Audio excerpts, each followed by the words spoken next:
Okay, looks like something is working. It's loading. Let's see. Don't go now.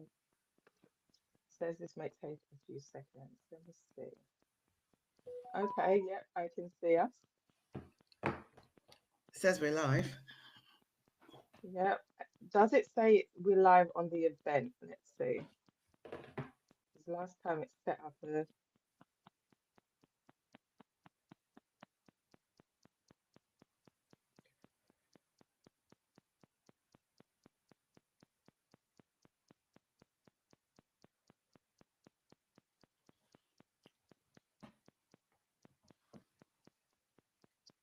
Okay, if you can see us, I'm just checking in with the tech because if you're on my last live, you know we had a bit of complications.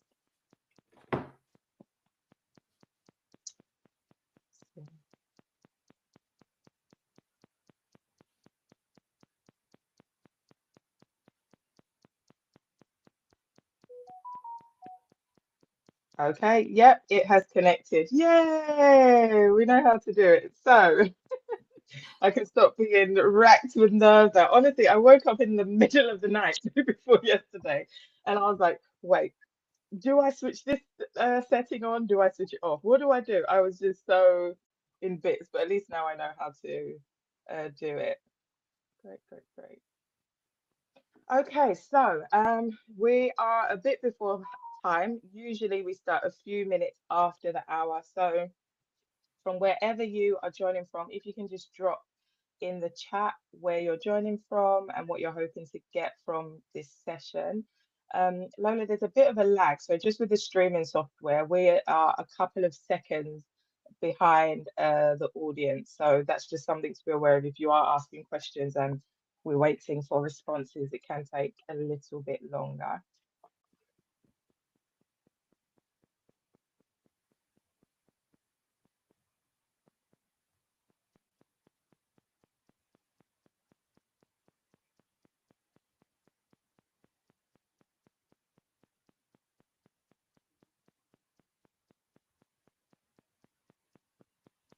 We'll just give it a few more minutes. So for those of you who have joined, if you could just drop in the chat where you are joining from, that would be great. And let us know what you're planning to get from this session. If you're watching the replay, because I know a significant number of people will be watching the replay, you won't necessarily be joining live. Please also do let us know where you're watching the replay from. It'd be great to know.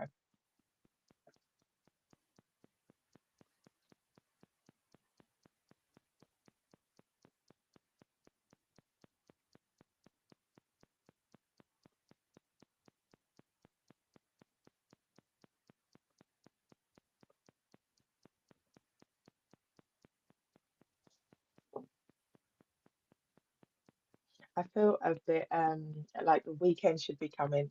A lot of the lives that I've done them on Fridays. Oh, I So see. it's Oh, gosh. thrown off my internal clock. Oh, I know. Oh, gosh. Yeah. Oh, yeah, I had to postpone because of my eyes. I was thinking it's going to be really weird if I turn up for this LinkedIn Live with my sort of sunglasses in the middle of winter. Comes autumn. Oh no. Oh gosh. Hi Neil from North Cotswolds. Oh, that's nice, No, I'd love to go there. right?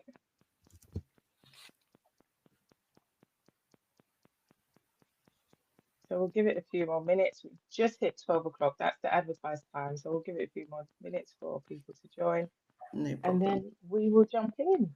Yay. Oh, someone just said, Great Lola, news. trying to join the event and I can't. Is there any link to share? I did share a link. That's strange. Um, if you share with them the event link again, Yeah, that's where they'll be able to join from. okay, I'll do that. Try this one. I just check. Try this one. Hmm. I've sent it. It's exactly the same link, which is strange. Yeah, bizarre. Hmm. I hope I sent the right. Yeah, it must be the right one because it's got the picture.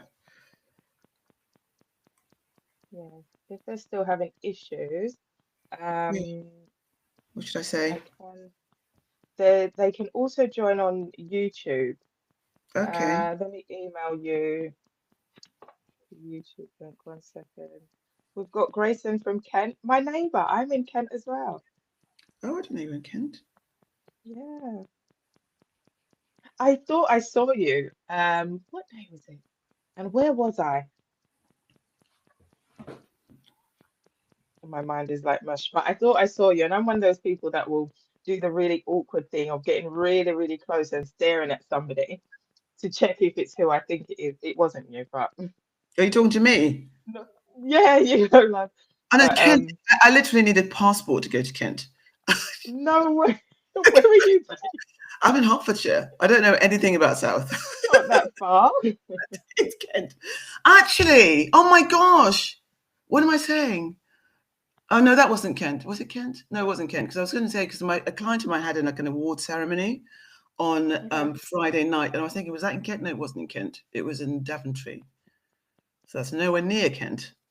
No, that's significantly further, I think. God, I'm so hopeless with geography. No, I wasn't We're there. among friends. Yeah. So you thought you saw me in Kent? Yeah, but was it Kent though? I'm trying to think about where I was. It might have been at the airport actually, because I was traveling Airport. all of last week. Yeah, it wasn't you though, but I just Hmm. She just said, Desiree just said the link doesn't want to open. So what should I do?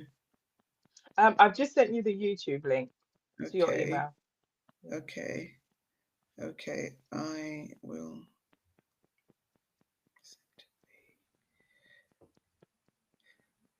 Honestly, this is one of the reasons I'm so terrified of technology in case something doesn't work. Oh no. I'll see if I can. It's the YouTube link. So all I have to do is copy that link, Exactly. copy URL, and then I need to paste it here. Paste. Okay, great. Great. Okay, so we will get started once you're finished up with that.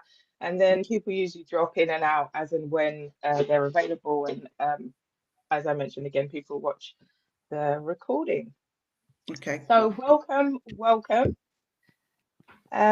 It's I'm honestly I feel a bit starstruck because there's not many people that I'm impressed with their writing and their messaging and positioning, but Lola is one of them, and I'm so honored that she has joined us today for this LinkedIn Live, or if you're watching on YouTube, to talk a bit more about messaging for change leaders and the framework that she uses. So I'll hand over to Lola to introduce herself. Thank you. And I'm equally starstruck by you. So I think we're part of the Mutual Fan Admiration Society. Okay, so yes, I'm Lola. And I guess it's probably worth saying that I'm not a change manager or a change leader. However, I've had plenty of experience of change. I worked for GSK, a pharmaceutical company, for 22 years. And when I joined, it was just Glaxo. And then it became Glaxo Wellcome, and then it became GlaxoSmithKline. So you can just imagine the amount of change that I've experienced in that 22-year arc. But having said that, I have also been part of change initiatives by being a project leader on various projects to roll out different things. So I have insights, I would say, rather than expertise in change per se. So that's that. I'm a learning and development ghostwriter and a messaging strategist, which I do for everyone who is in B2B. And I'm based in the UK, in Hertfordshire, and I'm a word nerd. So I'm not sure what else I can say. But that's about it. Thank Yeah. you. Thank you. That's amazing. And for those of you who are joining who don't know me, my name is Nisi Oziku. I've worked in change for the last 15 or so years in a variety of change management roles, from entry level to head of change. Half of that time has been spent in finance. The other half has been spent in a range of industries, and really just started getting more visible on LinkedIn and challenging myself to be purposefully visible, because I really do believe that the future of leadership has a lot to do with visibility and making sure that people can match your words and your actions, and checking that you're not just living your professional mask, but in your personal life, you're doing something completely different, and not really being authentic, really. So, driven by that passion, I decided to jump online. That's where I met Lola, to kind of share some of my lessons learned, but also to create a pathway for people in change management and change leadership to show up purposefully and strategically. And hoping this conversation will give you some tools to do that. So I just wanted to quickly take you through why this conversation is important. So the World Economic Forum, they do a study, I believe it's each year or every couple of years, I'm not sure, I need to check that actually, on the future of work. And what we know is when they have tracked the skills that are going to be important in the future, and this is bearing in mind the rise of AI, some of their call outs, this is not all of them, but some of the call outs are leadership and social influence. And in my mind, when you combine the two, kind of that thought leadership and influencing society, communication is the key. There's no way that you can lead people who you don't show up for, and you can't influence those who can't see you. So for me, communication is at the heart of leading and influencing people. What we also know is that people are more inclined to trust the company when its senior execs are active on social media. And if you just do a quick check of your own behavior, you think about when you're researching somebody or when you're doing a trust check-in, the first thing that you'll do is you'll go online and you'll Google them. In the same way, people will go online and they will Google you. So if you're presenting to organizations and saying, this is the change management strategy, or this is the leadership and strategic direction we need to take for the next 5 to 10 years, and their execs and their team are thinking, yeah, but should we trust you? When they go online and look you up or look at messaging you've been involved in, what are they going to find? And then just to really push that point home, one thing that we also know is that social networks are more trusted, and I don't just mean social networks online, this is talking about online, but the relationships that we have with people, we're more inclined to trust that than the official line. So why am I making these points? I'm making them because we all have a role to play in crafting messages through our words and through our actions. And it's when I started thinking in this type of way. So, this is my own kind of view of what makes a successful change maker. And I put this together thinking actually, well, at the heart of it is human connection. You need to be able to reach out and connect with people when they're on their change journeys so that you can empathize and plan better in terms of their support needs. You need evidence because, we're not just kind of finger in the air guessing things. There's enough experience, like globally, in terms of organizational change for us to have evidence on what works and what doesn't. Therefore, we should also have structure, and what structure or what framework you use to take your people step by step through change is completely within your gift, but you do need to have one. And then at its core, this is doing change leadership work, even putting yourself out there to be the face of certain messages as you're going through transformation is an incredibly bold move to take. And that's why not everybody does it. It's not a position for the faint-hearted.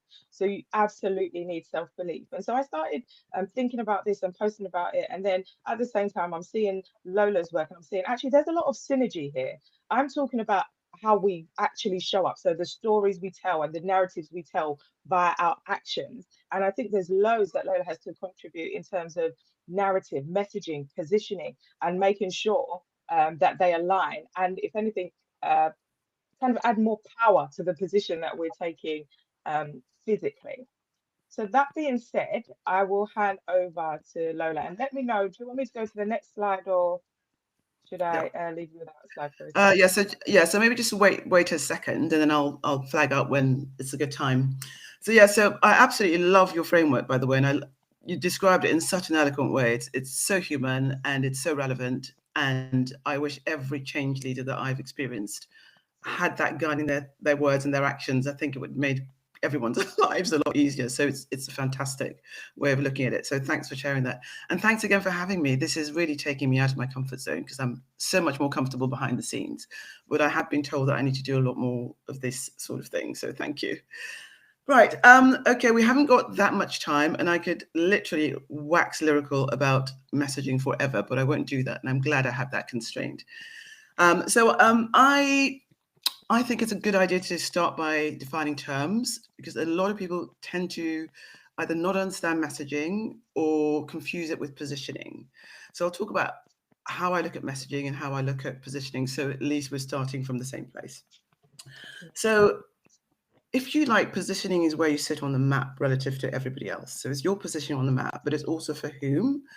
Another way to look at positioning is that it's the promise you make about change. So positioning is the promise you make about change. On the other hand, your messaging is the language of change. So positioning is the promise of change, and messaging is the language of change. So with messaging, which is what I tend to focus on, you're talking about what you're saying so that people not only feel it, but they also remember it and they act on it. So that is, I guess, the fundamental principle that I have when it comes to all the messaging work that I do. So I think a good place to start with my framework, which has 4 elements to it, is with a point of view, the lens. So you can share that slide now if you like. Perfect.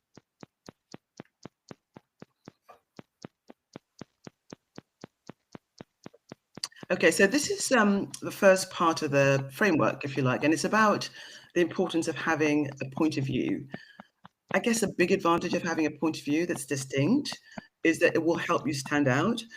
You don't want to be a commodity. You don't want to be just yet another consultant or yet another change manager or yet another whatever, fill in the blank. So it's all about having a distinct point of view.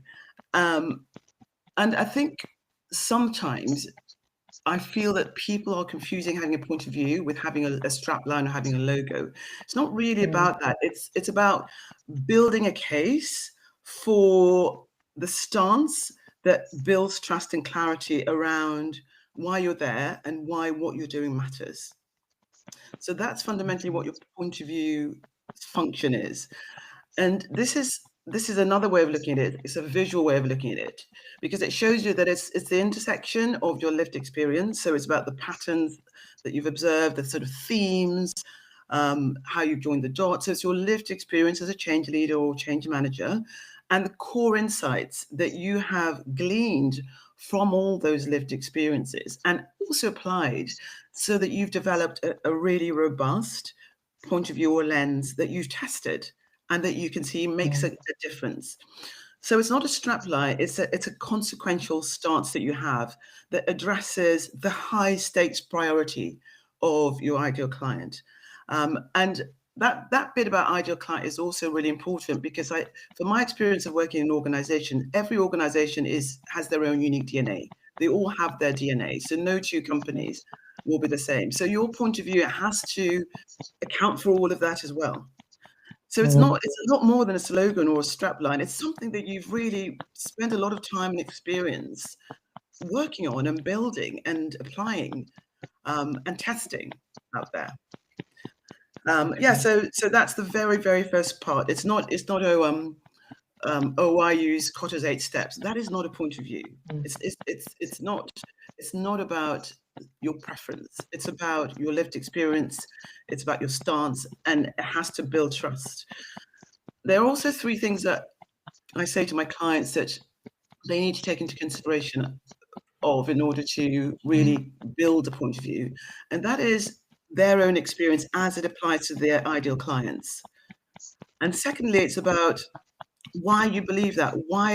How have you come to that point of view? And thirdly, it's about what do people need to believe in order to engage with your point of view. So those are 3 really important things when you're developing a point of view to factor in as well. So that's the first part of the model, which is a point of view. And if anyone has any questions or if they want me to elaborate on anything, then feel free to send me a DM, because I'm very, very conscious of time and there are 4 bits to go through. So that's the first part, which is a point of view. So the second aspect of the model, which is probably the bit I think people tend to struggle with a little bit more, is having outcome clarity. And the way I like to describe it is to give an example of somebody who has a hotel. So imagine that you have a hotel and you're targeting high net worth families, families with stacks of money and they've got very young children. So they will have very specific needs. So you can have hotelier A, who only advertises that his hotel is family friendly. But then you have hotel B, who does a little bit more. So they talk about the fact that they have a 5-star hotel, thereby appealing to the sort of high net worth individuals, 5-star hotels.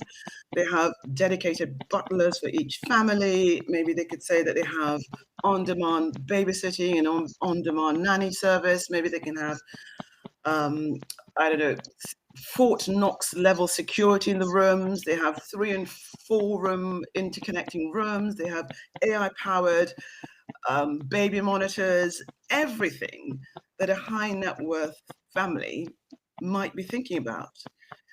So that would speak a lot more to families than the first one, who just talks about family friendly hotel. So it's all about really understanding who your change is for. And it needs to map again to the high stakes priorities of your ideal clients. Bearing in mind, as we said earlier, that every company will have its own unique DNA, so every company will have their own priorities. So that means you need to know who is going to be impacted by the change. If you're a change leader, I guess, it's about knowing how that change is going to be delivered and under what conditions it's delivered. And I guess also what change looks like, what that future looks like for the company that you're working with. So there's quite a lot that goes into outcome clarity, and a lot of the messages I see don't tend to specify the important bits. You don't see the signals that you need to see to know this person knows exactly the kind of company that we are. They know exactly what we're working against and what we want to work towards. It tends to be missing from, I'd say, most of the change posts that I see. There are a few that nail it, and that's because they've understood the fact that every company has their own unique DNA. So how you talk about it is also really important, but it also has to have all those bits in it as well. So that's the bit about that's the second part of the model. So the first is the point of view or the lens, and the second is the outcome clarity. And the third is voice, or I guess voice and expression is another way of looking at it. So you've got the full model there. If I just go back to what we've covered so far. So we've talked about the point of view and the lens, which maps to your experience. So it's your experience of delivering change in specific type of organizations. And then that's the outcome clarity is your experience of delivering change. Lens, POV, we've just talked about. And then voice and expression is what we're going to talk about now. There's so much that goes into this, but I haven't really got an awful lot of time to talk about it. So I will talk about one bit that I think is extremely important, and that's values. Because in my 22 years or so of working in corporate, one of the things that I can say without any hesitation is that the most effective leaders, including change leaders, the most effective leaders that I have worked with, or I've sort of been led by, are crystal clear what their values are. They really do lead from the expression of their values. And that's no coincidence, because if you think about it, it gives them an anchor. The least effective leaders have been the ones who don't seem to know what their values are. So it's very easy for those leaders to almost be tossed by the waves of the sea, or for their values to change depending on who they're talking to. And unfortunately, that's the quickest way to lose respect. And once you lose the respect of the people who are going to be impacted by the change, your change is unlikely to do the job it's meant to do. Because you've lost the room, you've lost the people. So I think all leaders need to have a really, really clear understanding and hold of what their core values are, because you have to lead with your values, and we need to see how your values are lived in real life, rather than just a paper exercise. I remember one of my favorite leaders, actually, when I was at GSK, a lady called Karen McQueen. She was so in tune with living her values, regardless of who might be offended by what she was saying. And one of her core values was fairness. And it really seeped into everything that she did her words, her behaviors, everything she did came under that banner. Is this fair? So she'd always Mm. challenge everything. She'd push back. Is this fair? Because that was her value. But unfortunately, in the sort of vicissitudes of company life, it's very easy to find yourself incrementally inching away from your Yeah. values. You just lose all sense of that. Mm. And it goes belly up. Everybody loses. But it's so important to have that values anchor, because it helps you anchor your actions with your purpose. Mm. And it's even, I mean, I'm not a change leader and I'm not a change manager, but even when it comes to my posts, one of my values, I guess a core value of mine, is courage. I think it's the mother of all virtues, but I also think Yeah. courage is something, I would say, that, I don't know, it allows you to, it's a catalyst to creating and defending the things that you care about. Um, it's it really is the mother of virtues, and you have to. So, for example, if I want to post something that feels a little bit vulnerable to me, then I'll question myself. So, if you post it, will that mean you're courageous? And if the answer is yes, I will post it. There Yeah. was one post where I was really calling out behavior of a senior director in my previous company, and I wasn't sure, because he could quite well have read the post. I'm sure he knows exactly I was talking about him. He could have read that post. But again, I had to challenge myself: is this a courageous thing to do? And is there a message in there for other people to take away? And because I could answer yes to those two questions, I posted it, and it's one of my best performing posts, which isn't the reason why I did it, but it's kind of validated that I was right to post it. And it was, and I did feel more courageous posting it. And I think once you get into the habit of living your values and talking your values and acting your values, you do feel much more confident. And I think it's a great way to inspire trust, especially if Yeah. you're very open with the people that you're talking with, whether they're sponsors or the people who are going to be impacted by the change, or the CEOs, whoever. And I think once you're really upfront about what your values are, that's a boundary that you're communicating from the get-go with people. So they shouldn't be surprised if you push back. I mean, if, for example, you have a value of courage, then it means that you should feel that you can challenge somebody, even if you know the message is going to bruise their ego a little bit, and especially if it's coming from a place of helpful service. Because, we all know, working in an organization, that you have to deal with a lot of different egos. You have to deal with a lot of people who are insecure, who are protecting their jobs, who are very much governed, and they're driven by the need to prove themselves, and who might not want to hear uncomfortable messages. But if courage is your value, then I want to see you. I want to hear you challenging. I want to see and hear you pushing back. Yeah. There's a couple of comments. Yeah. Oh, sorry. No, you please go for it. There's a couple of comments here. So Teresa said it takes courage to stay true to your values, especially when leading change.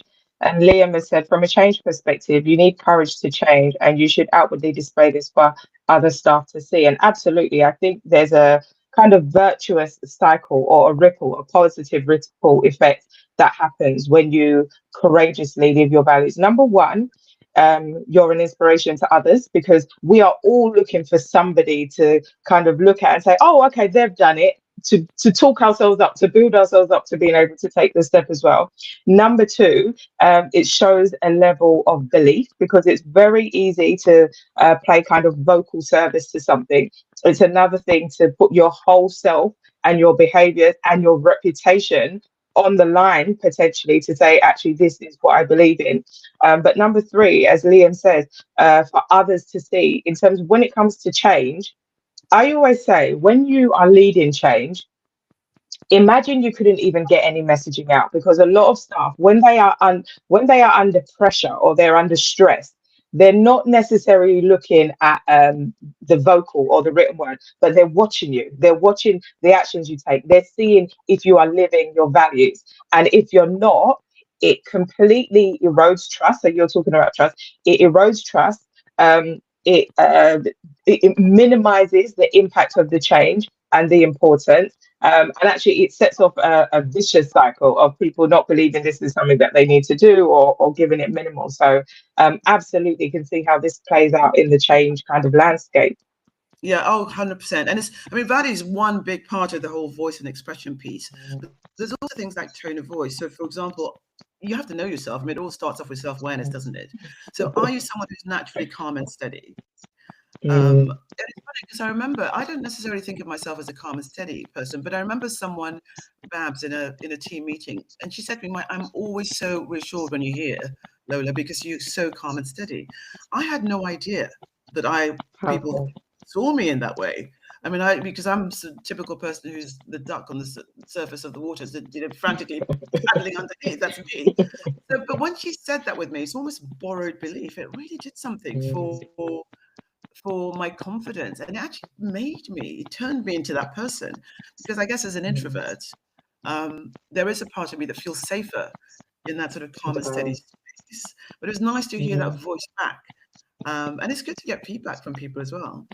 But yeah, so that's really nice to hear that comment that you read out. Really, really helpful, and I completely agree with it. But there are other parts as well that fit into that piece of voice and expression. It's also things like tone of voice. Are you calm and steady, as I mentioned, or are you someone who's direct and urgent? Because for your leadership to be sustainable, you need to be true to yourself, or true to who you really are. So is it direct and urgent? And I guess it also depends on the change and on the priority of the change, on the urgency of the change. That is also factored into it, isn't it? Because I think change isn't as linear as it's sometimes made out to be. It's also managing relationships. Or are you someone and I've worked with a lot of managers and leaders who fit this bill, who are very sort of caring, coaching type, warm and inclusive type of managers. Are you being true to that? So it's also about people being able to hear your voice, to know that it's you, and to be reassured by your voice, because they know what you're like. They've seen that voice and expression consistently over a period of time to be able to trust you. And it's about your personality too. So are you someone who brings a bit of humor to a sort of tense moment to try and lighten the atmosphere? Are you someone who people can trust to sort of be a no BS kind of person? Are you someone who, one of those really amazing people who are so bright but they're so humble with it? So personality comes into it. We've mentioned values, but the overriding piece is the consistency. So when people hear you or when they read your words, they need to know that it's you talking. And I think a lot of people, unfortunately, dilute their voice, and that's such a mistake. You don't want to do that, because it's the opposite to what people need. People want the truth. They want the transparency. They want to know that they want to know that they can trust you, and that you're not just going to be one person with them and another person with a sponsor, or another person. Do you know what I mean? They want to see that you are the same person regardless, which of course is why the values bit and doing that sort of core values exercise is, I think, so important, really. Absolutely. Yeah, so far we've talked about the point of view, the lens and the point of view. So we said that that's not about a slogan. It's about building a case for the stance that you're taking that builds trust and clarity about why you're there and why you matter. So I saw a good example the other day, actually. I can't remember who posted it, and the person was works in change. I think they were saying that there's too much emphasis on fireworks, which is probably where the fireworks came out from. There's too much emphasis on fireworks and not enough emphasis on context design. So I think yeah, so that is an example of a very good point of view, and I have actually seen quite a few recently. But I guess at the end of the day, it's not just about having a point of view; it's about building the case for it, and it's about people understanding how you've built that case and how you've got to that point. So we talked about the lens and the point of view. We've talked about the outcome clarity. So it's who is it for? Who's the change for? How is it delivered? What conditions is it delivered in? And what does success look like? And also, how is it going to be embedded? How is it going to be sustained? How do you generate that sustainable change? And then we've just talked about the voice and expression. So I guess the final part, which is probably my favorite part of this model, is the emotional aspect. So it's the emotional resonance. And one of my favorite quotes is by someone that's an author called Anton Chekhov, who I'm sure most people have heard of, very famous. I think he's Russian. Name like Chekhov sounds Russian.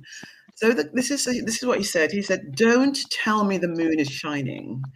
Show me the glint of light on broken glass." I've heard that. So I mean, that really hits, doesn't it? So I love it so much because it captures everything I mean by emotional resonance. So it's all about mirroring the felt now. So it's about mirroring what is felt right now. It's very easy, and I've learned this from the time I spent in when I was in sales, when I started off my career at GSK.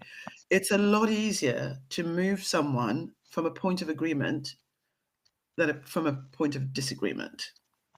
So you start by validating how they see it. It's all about them, fundamentally. Messaging, change, it's all about the people. It's not about me or the change leader. It's all about the people who are going to be impacted by it. And it's the same thing with this framework. It's the same with every aspect of it.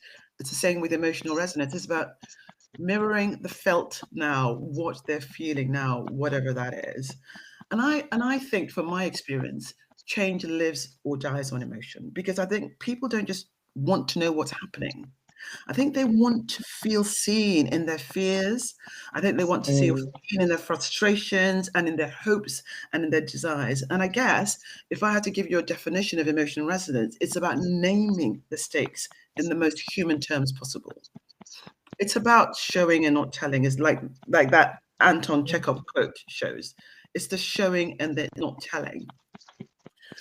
So obviously there are tons of techniques that you can use for this bit, and I teach a lot of them in my messaging workshops. But if there's one thing for people to take away, it's that line about mirroring the felt now. And then once you've done that, it's then the plausible, the believable next step. Because they won't believe people who are going to tell them, oh, we've just had this great this launch, this town hall, these fireworks, everything's going to be fantastic for you now. When there's been no human inquiry, there's been no understanding of how people feel about it. There's been no mirroring of them. There's been no showing that I care. There's been no conveying that I care. You know, the change has been done to them. So, you know, saying things like, oh, this is going to, you know, increase your efficiency by 25% doesn't even scratch the surface. You know, it's about naming things in very human terms. So I guess what you're trying to do is link the business impacts to the human impacts. And going back to sort of the outcome clarity piece, there's more than one type of outcome. Outcomes don't have to be just tangible. And again, I tend to see a binary here. It's either tangible outcome or there's no outcome. It's just further from the truth. Nothing can be further from the truth. There are different types of outcomes. There are tangible outcomes for sure. You can measure them, you can see them. But there are intangible outcomes, but they're also identity outcomes. And they are probably the most transformational. And just to slightly go off script here, there's a lady, quite a few people I've been following since I was diagnosed with pre-diabetes. I've written about this. And I mean, she has got her messaging hands down. Thanks to what I've learned from her and other people's content, I feel that my identity has transformed. I'm no longer, you know, the menopausal woman who will never sort of get down to what she was when she got married. But I am literally where I was when I got married now in terms of size. I am that person. I am the person who can go on a 5K run without coming out of breath. I am that person now. That is transformational. Absolutely. So, and we tend to, I don't know why we tend to dismiss these sort of outcomes as if they don't count or they're not important. They really are. Otherwise, you just get people leaving your company if they don't feel seen in their frustrations, as I mentioned, in their fears, their needs, their desires, their wants. They're not going to feel seen. So emotional resonance is, as all the parts are, they're all very important. It's extremely important. And again, as I said, for each of these bits, there are lots of ways of doing them. But I just wanted to give people an idea of how, or a roadmap of how to approach their messaging as change leaders or change managers. And the good thing I've experienced and my clients have experienced with this model is that you can either certainly use them in a modular way. So you can talk about just the tone of the point of view lens aspect. You can literally just talk about that. You can keep building your case for that. Or you can just talk about the importance of values, voice and expression. You can talk about tone of voice. You can talk about values. You can talk about the emotional resonance on its own. So they're all sort of standalone aspects, but also they can also be layered, and they're also mutually reinforcing. And what I mean by that is that they each address, or together they address, the things that tend to get clients a little bit nervous. So things like, is this person the right fit? Is it going to be efficient? What's the effort required? They sort of de-risk all those elements that tend to put the frighteners up sponsors and directors when it comes to things like change. They address all of those elements. So it's you can use them together, you can use them on their own, depending on what you're trying to achieve and when you're trying to achieve it. But that's why it's such a flexible model, because, as I said, the modular approach or the use them together, and I tend to do both. And as I say, someone said to me, have you give me some examples of how this works? Well, I use it with every single one of my clients, and they're phenomenally successful, every single one of them. But in a much more immediate, much more recent example, which is what I mentioned to you, I think, a couple of days ago.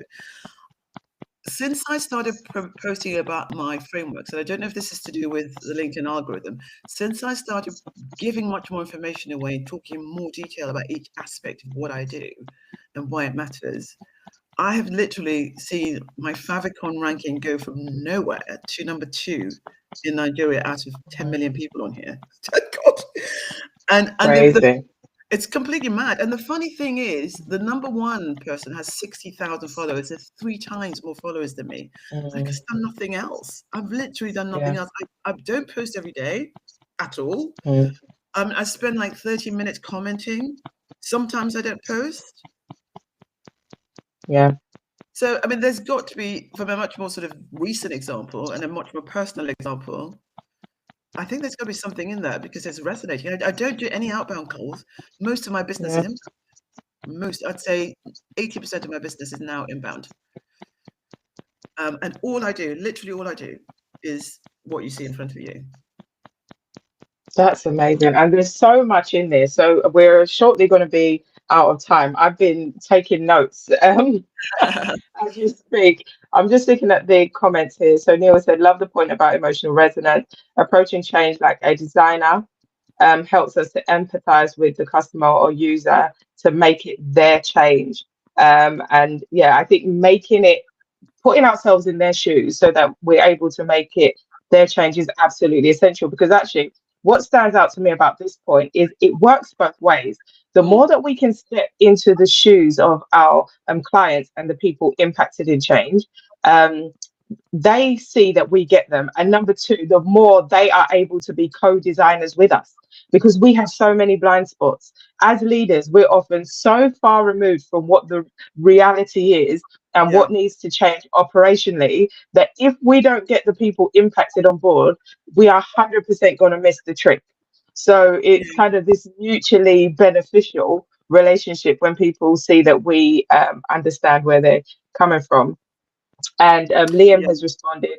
Oh, did you want to jump in there, Lo? Yeah, no, you're so right, because I remember one change that we had. I think it was after we merged with SmithKline-Beecham. We were Glaxo Wellcome, and then we merged with SmithKline-Beecham to become GlaxoSmithKline. I remember we had a whole load of change leaders come in, and there was one particular change leader, and none of us could understand a word of what he was talking about. It was just clearly designed to impress the sponsors, no one else. And it literally just went right over our heads.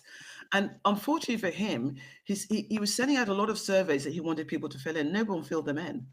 So he kept on having to chase people all the time to send, you haven't received this, haven't received. Well, that's because he completely alienated us. We were the ones who were going to be impacted by the change, but he totally alienated us by it was almost as if we weren't there. Our job was literally to receive the change, and all they wanted was to, give all this sort of, it had all these sort of PowerPoints with all sort of graphs and examples of what he's done. And he wasn't talking, even though we were the ones in the room, he was talking to the only person there who was the director, the sponsor of the change. And unfortunately, he didn't actually last that long because they replaced him with someone else. There were so many complaints that, he's just doesn't seem to be interested in how it affects us. And we are the ones who's meant to be using this system. So it's I don't envy change leaders, because I think you've got a very difficult job. You're trying to, you have to, almost like you have to be all things to all men, because you're wearing so many different hats, as well as you have to manage some dynamic, interconnected relationships. I really take my hat off to people who do this, highly skilled people. hopefully this gives a little bit of a roadmap to make things a little bit easier and maybe point out some of the gaps. Because as I say, the people who I've seen who are successful, I've learned from them and I've Yeah. gleaned a lot of insights that I've used in my own work today about what works and what doesn't work. But anyway, carry on with what you were saying. Oh no, there's another comment that was just agreeing. So Liam has said 100% agree. They have to see it as their change and not just as a company-wide change. Because a company as an abstract concept, I think that's the easiest way to alienate people. If you want to speak to people as company, fine, okay, speak to the company, but that means you're not speaking to me. And that's not the response that you want, you know? So yeah, no, Yeah, this is really, really powerful. So, in terms of next steps, Lola, yeah. what would you say people should be doing? They've heard this, they've heard about authority messaging. Are there any kind of micro actions that people can get to make this real for themselves? Yeah, I mean, obviously, I mean, I can't speak as a change leader or a change manager because I'm neither of those things. But from a messaging on paper, on print, Mm, and print perspective, absolutely, I would start with your profile, because your profile really is like your sales page. If your content's your yeah. marketing page, then your profile page is your sales page. So you really want to make sure the messaging there is on point. So Mm. if anybody wants to see what the gaps are in their messaging, Oh, sorry. um, if you want to see what the gaps are in your messaging, I've got a free prompt that I created, and you need to be connected with me. But if you are connected with me, or if you do connect with me, then I will give you. There's no opt-in or anything at all. I will give you the prompt that I use, which is a really good starting point because it points out the gaps in your profile page messaging for you. So that's hopefully a quick win for people to get started on their messaging. And hopefully, if anything, it will make you rethink what you've got on there already, and or even help you sort of enhance or make more on what you've got there at present. But either way, you will 100% get something from it, and everyone who's used it has said, "My gosh, I've got so much feedback from it."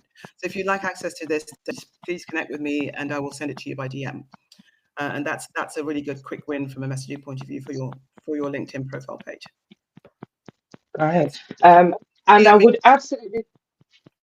Oh, sorry. Go ahead, Lola. or they can just DM me if they have any questions about anything I've said, or if they have, if they want me to expand on anything, then again, DM me and I'll be happy to either jump on a call or answer in the DMs, whichever is convenient. Great. And so just to bring this full circle, some of you might be thinking, wait, now you're telling me to update my LinkedIn profile. I thought we're talking about company messages. So to take it full circle, again, you are working with people within an organization. However, they will look you up everywhere. They want to make sure that actually, can this person stand on their own? It's one thing when the only communications and engagement you do is via your professional comms team in-house in your organization. It's another thing. Remember, this is an authority messaging tool. It's another thing to build authority, credibility, insight, social influence for yourself. As change leaders, we need to build that for ourselves. I've said it before and I'll say it again. It's the only time impacted teams, so the teams that you're working with via change, it's the only time that they meet you and they see you is when you're about to tell them about these soul crushing things that are going to change their world. Number one, it's a blocker because, we all know about stress hormones and how that relates. And number two, we are usually brought in too late. We know that as change leaders, we're brought in too late to the party. You want to be building relationships, you want to be connecting with people worldwide before you're even engaging in change so that they know, oh, okay, Nisi's coming in to support us. Actually, do you know what? I think I've seen her online, or even if they haven't, oh, yeah, I've seen Nisi on LinkedIn. She's great. She's worked with company X, Y, and Z. And there's that sense of knowing you, there's that sense of respect even before you've entered the physical or virtual room where change is being enacted. So that's why we're talking about LinkedIn profiles. A lot of people miss the trick between actually how am I showing up within my organization and how am I showing up online. So would recommend every person who's watching live, every person who's watching the recording to lock in and get that. And if you want to take it one step further and you're thinking, actually, yeah, I can see what Nisi is saying, but say if I have a great LinkedIn profile and I can't live up to it, that's also not great. Let me help you live up to it. That's what we do in the Confident Changemaker program. So making sure that you're able to explain your value, you're able to speak in business terms, you've got the presence, when you are presenting, so that everything aligns. But also, crucially, so that you can believe in your voice, so that you can believe in your expression, so that you can stand behind your authority. You know, we're not asking you to create kind of paper buildings here by having an amazing profile. We want you to be the full package. So we're just on time now, but I want to say, have you got 2 more minutes or so, Yeah, yeah, Lola? yeah, yeah. Okay. If you've got any questions, do you want to drop them in the chat? We'll see if we can answer one now. Otherwise, I imagine there's a lot to reflect on, but still come back and drop it in the chat because we can come back and answer post recording or jump in your DM. So I'll just give a second if you've got any burning questions.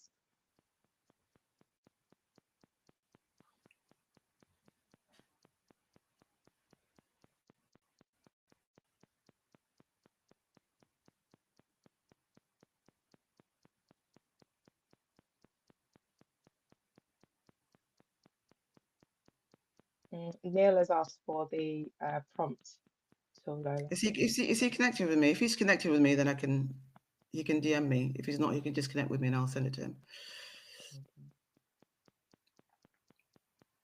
I just sent him the link. Okay, so we'll wrap up there. If you're watching the recording and you've got any questions, please do drop them in the chat or DM Lola or myself. And thank you so much for joining. No, Lola, if you just hold a second.